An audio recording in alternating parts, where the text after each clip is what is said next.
सम्मानीय ओडिशार मुख्यमंत्री माननीय श्रीजुक्त नवीन पट्टनायक महोदय तथा 5T अध्यक्ष श्रीजुक्त बीके पांड्यान महोदय और एठारे उपस्थित समस्त सम्मानित अतिथि वृंद मोर सहपाठी वृंद शिक्षक शिक्षयित्री गण और छोट बड़ भाई भौणी को मोर भक्तिपूत प्रणाम।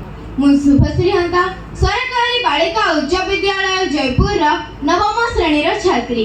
आज आम अति प्रिय मान्यवर मुख्यमंत्री करकमल कोरापुट जिला विज्ञान केंद्र उद्घाटित तथा लोकार्पित होगाकू जाउअछि। एही परि एक ऐतिहासिक उत्सवर साक्षी रूपे उपस्थित रही निजकू मु गौरवान्वित मन करबा संग संगे मान्यवर मुख्यमंत्री और 5T अध्यक्ष को कोरापुट वासी तरफ कृतज्ञता जनाउछि।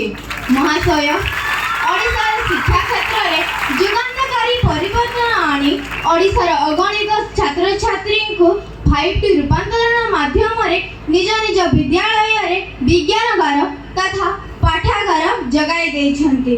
वर्तमान पुणी थरे आमर एही कोरापुट जिल्ला रे विज्ञान केंद्र स्थापन करी आम मानक मनरे नूतन आशा तथा उत्साह भरी देइछन्ति। केवल श्रेणी गृह रे आबद्ध थिबा विज्ञान शिक्षा को एही विज्ञान केंद्र माध्यम रे लोकाभिमुखी करिवार आपणकर सफल प्रचेष्टा वास्तव रे अभिनंदनीय। विज्ञान रे जे सिद्धांत गुडी को बुझिबा निमंते चित्र वीडियो माध्यम रे हमकु सहायता नेबाकु पड़थिला। वर्तमान सही विज्ञान रे सिद्धांत गुडी को बुझिबा निमंते एही विज्ञान केंद्र रे स्थापित थिबा मॉडल गुडी को आम निमंते जे वरदान सदृश हेबा सेथिरे किळे ही मात्रे संदेह नाही।